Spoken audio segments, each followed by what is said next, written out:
आज आपण विदर्भाच्या पद्धतीने फणसाची भाजी करतो आहे। बघू शकता भाजीचा रंग किती सुंदर आला आहे। एकदम टेस्टी आणि झटपट होणारी रेसिपी आहे। ही भाजी तुम्ही भाकरीसोबत, पोळीसोबत खाऊ शकता, भातासोबत खाऊ शकता।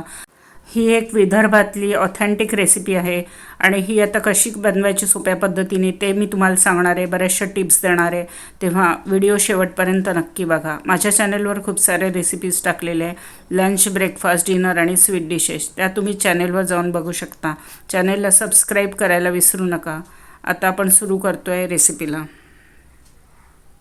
आज आपण विदर्भाच्या पद्धतीने फणसाची रस्स्याची भाजी बनवतोय। त्याच्यासाठी अर्धा किलो आपण फणस घेतलेला आहे आणि हे फणस आहे ते आपण बाजारातनं तुकडे करूनच आणलेले आहे आणि मग त्याचे हवे तसे छोटे छोटे तुकडे आपण करून घेतलेले आहे। जेव्हाही केव्हा फणसाचे आपण तुकडे करतो तेव्हा हाताला, चॉपिंग बोर्डला आणि चाकूला सगळ्याला तेल लावून घ्यायचं, म्हणजे त्याचा जो चिकटपणा आहे तो सगळीकडे लागणार नाही आणि व्यवस्थित कट करता येईल। आता अशा प्रकारे आपण फणस तुकडे करून घेतलेले आहे। फणसामध्ये बिया असतात आणि त्या बियाच्या वरती जे कव्हर असतं ते थोडंसं कडक असतं, तर ते काढणं गरजेचं आहे। जर कोवळं फणस असेल तर ते तसंच टाकलं तरी चालेल। मोठ्या साईजचं जर फणस असेल तर त्याच्यातलं बियाचं कव्हर काढणं गरजेचं आहे। तेव्हा कशा प्रकारे ते कव्हर काढायचं ते मी तुम्हाला दाखवते। असं बी सेपरेट करायची आणि त्याच्यावरचं कव्हर काढून घ्यायचं आणि बिया आपल्या भाजीत वापरायला घ्यायचं। आता पुन्हा दाखवते एकदा। आता बी आहे ती बाहेर काढायची, त्याच्यावर एक कव्हर आहे ते बाजूला करायचं, ते आपण वापरू शकतो। आता हे दुसरं कव्हर आहे ते काढून घ्यायचं। ते कव्हर आहे ते कडक असतं बरेचदा, तर ते कडक असेल तर ते नको आहे आपल्याला आणि त्याला बाजूला करून घ्यायचं आणि बाकीचं सगळं आपण भाजी करायला वापरू शकतो।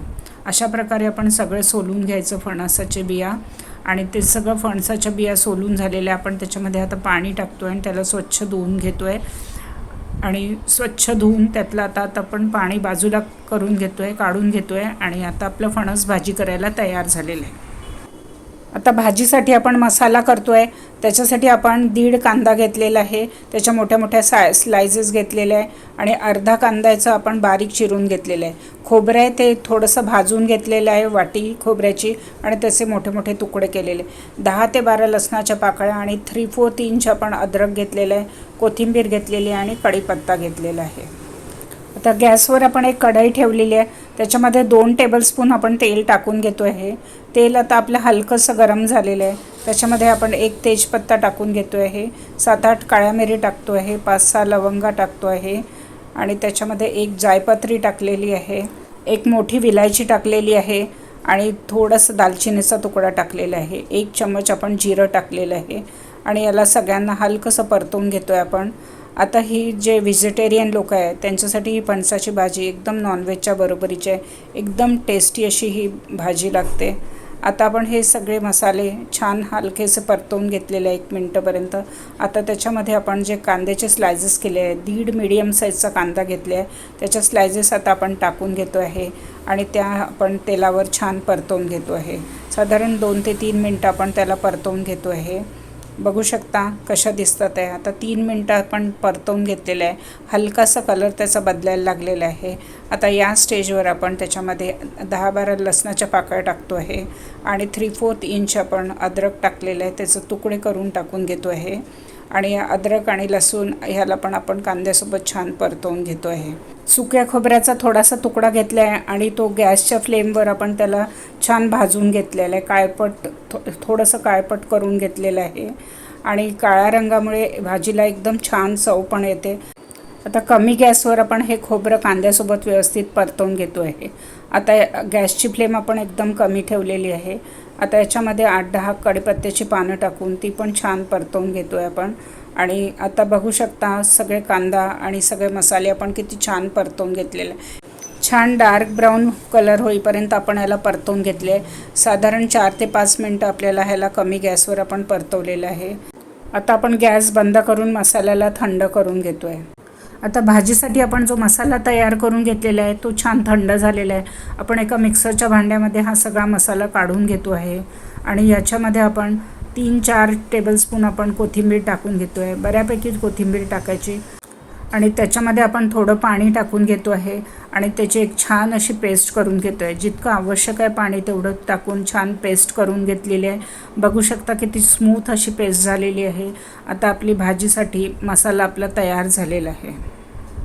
आता आपण गॅसवर एक कढई ठेवलेली आहे. गॅसची फ्लेम आपण कमी ठेवलेली आहे. त्याच्यामध्ये आपण 6 ते 7 टेबलस्पून तेल टाकून घेतो आहे. ही भाजी आपण विदर्भाच्या पद्धतीने करत आहे. तिथे तेलाचा भाजीमध्ये जास्त वापर केला जातो. जर तुम्हाला कमी तेलामध्ये करायची असेल तर त्याप्रमाणे तुम्ही कमी तेल वापरूनही ही भाजी करू शकता. पण इथे मी 7 टेबलस्पून तेल टाकून घेतलेलं आहे. तेल आता आपलं हलकंसं गरम होत आहे आणि त्याच्यामध्ये आपण आता एक तेजपत्ता टाकून घेतलेला आहे, थोडासा तुकडा, आणि अर्धा कांदा आहे त्याचं बारीक चिरून घेतलेला आहे आणि तो टाकून घेतो आहे. आणि कांदा आपण तेलावर 1 ते 1.5 मिनटं व्यवस्थित परतवून घेतो आहे. बघू शकता किती छान परतवून झाला आहे. त्याच्यामध्ये 2-3 पिंच आपण हिंग टाकून घेतले आहे. हिंगाची खूपच छान टेस्ट येते या भाजीला.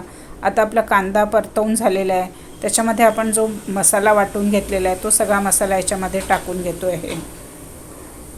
कांदा आणि आपण गरम मसाला, खोबरं परतवून घेतलेला तो सगळा मसाला आपण याच्यामध्ये टाकून घेतलेला आहे आणि छान आपण 3-4 मिनटं तरी ह्याला कमी गॅसवर परतवून घेतो आहे.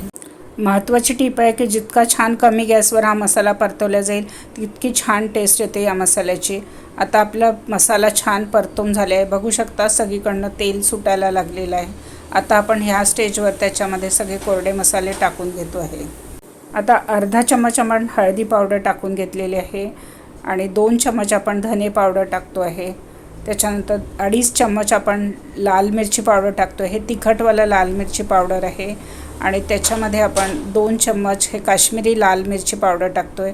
याने भाजीला रंग खूप छान येतो आहे. आता या भाजीमध्ये तिखटाचं प्रमाण जास्त असतं. जर तुम्हाला तितकं तिखट चालत नसेल तर तुम्ही कमी, जितकं तुम्हाला हवं तेवढं तिखटाचा वापर करू शकता, कमी किंवा जास्त. आता ही भाजी जास्त तिखट असते. आता तिखट आणि कोरडे मसाले आपण सगळे व्यवस्थित तेलामध्ये छान परतून घेते मसाल्यासोबत. आता मसाले खाली लागायला नको म्हणून आपण त्याच्यामध्ये पाणी टाकून घेतो आहे. हे मिक्सरच्या भांड्यामध्ये थोडंसं पाणी टाकून घेतलं आणि तेच पाणी आपण याच्यात वापरतो आहे. आता छान मिक्स करून घेतो आहे आणि कमी गॅसवर शिजवून घेतो आहे आपण हे मसाले. आणि थोड्या वेळाने सतत परतवत राहायचं म्हणजे मसाले खाली लागणार नाही. 4-5 मिनटं तरी आपण कमी गॅसवर शिजवून घेतलेलं आहे. बघू शकता किती छान तेल सुटायला लागलेलं आहे सगळीकडनं. आता आपला मसाला छान परतवून घेतलेला आहे. आता या स्टेजवर आपण त्याच्यामध्ये जे फणस आहे स्वच्छ धुवून घेतलेलं ते सगळं टाकून घेतो आहे मसाल्यामध्ये आणि या फणसाला आपण मसाल्यामध्ये मिक्स करून घेतो आहे. फणसाला आपण मसाल्यामध्ये छान मिक्स करून घेतलेलं आहे. आता चवीप्रमाणे आपण मीठ टाकून घेतो आहे भाजीमध्ये. मी इथे 2 चम्मच मीठ टाकलेलं आहे आणि आता मिक्स करून घेतो आहे आपण. छान मिक्स करायचं आणि झाकण ठेवून याला आपण 4 ते 5 मिनटं कमी गॅसवर शिजवून घेतो आहे. आता 4 मिनटं झालेली आहे. आपण झाकण उघडून बघतो आहे. आपली भाजी बघा किती छान दिसत आहे. फणस छान परतवल्या गेल्या आहे मसाल्यासोबत तेलावर. आणि आता त्याच्यामध्ये आपण 1.5 ते 2 कप आपण गरम पाणी टाकतो आहे. महत्त्वाची टिप आहे, पाणी गरमच टाकायचं. त्याच्याने तेलाचा तवंग छान येतो आणि भाजीचं टेम्परेचर पण ड्रॉप होत नाही आणि व्यवस्थित भाजी शिजल्या जाते. आता आपण नीट मिक्स करून घेतो आहे आणि पाणी तुम्हाला जेवढं रस्सा हवा आहे भाजीला तेवढं पाणी टाकून घ्यायचं. अजून मी थोडं पाणी टाकून घेतलेलं आहे आणि साधारण एवढं पातळ केलेलं आहे कारण फणसाला शिजायलाही पाणी लागणार आहे. आता आपण झाकण ठेवतो आहे आणि 10 ते 12 मिनटं कमी गॅसवर आपण त्याला छान शिजवून घेतो आहे. आता 15 मिनटं मी शिजवून घेतलेलं आहे. आता झाकण उघडून बघतो आहे. आपली भाजी बघू शकता किती सुंदर दिसत आहे. रंग किती छान आलेला आहे. आता फणस शिजलं की नाही ते आपण बघतो आहे. त्याच्यासाठी फणसाचा तुकडा घ्यायचा आणि तो दाबून बघायचा. सहज दाबल्या जात असेल तर आपलं फणस छान शिजलेलं आहे. आता आपलं फणस शिजलेलं आहे व्यवस्थित आणि आता आपण त्याच्यामध्ये काळा मसाला टाकून देतो आहे. हा सावजी स्पेशल काळा मसाला टाकतो आहे. हा जर तुमच्याकडे नसेल तर तुम्ही जो घरी वापरत असाल तो मसाला टाकला तरी चालेल. आणि आता ह्या मसाल्याला व्यवस्थित मिक्स करून घेतो आहे भाजीमध्ये आणि त्याच्यामध्ये थोडंसं कोथिंबीर टाकून घेतो आहे. हिरवं कोथिंबीर फ्रेशवाला. आणि बघू शकता किती सुंदर दिसत आहे. आता आपण ह्याला झाकण ठेवून 1 ते 2 मिनटं व्यवस्थित शिजवून घेतो आहे पुन्हा मसाल्यासोबत. आता 2 मिनटं शिजवून घेतलेले आहे. झाकण उघडून बघतोय आपण. आपली भाजीचा रंग पहा किती सुंदर आला आहे. आणि फणसाची ही विदर्भाच्या पद्धतीची भाजी एकदम अप्रतिम टेस्ट आहे आणि रंग त्याचा बघा किती सुंदर आहे. ते तयार झालेली आहे. आपण आता गॅस बंद करतो आहे आणि ह्याचं आता आपण प्लेटिंग करून घेतो आहे. विदर्भाच्या पद्धतीचीच फणसाच्या भाजीचं आपण प्लेटिंग करून घेतलेलं आहे. बघू शकता किती सुंदर दिसत आहे भाजी. त्याचा रंग पहा किती सुंदर आला आहे. आणि ही फारच टेस्टी आणि झटपट होणारी रेसिपी आहे. ही तुम्ही नक्की घरी करून बघा आणि सगळ्यांना खाऊ घाला. आणि तुम्हाला ही रेसिपी कशी वाटली ते कळवायला विसरू नका. माझ्या चॅनलला सबस्क्राईब करा, लाईक करा, जास्तीत जास्त शेअर करा. पुन्हा भेटूया नवीन रेसिपीसोबत, इंटरेस्टिंग रेसिपीसोबत. धन्यवाद.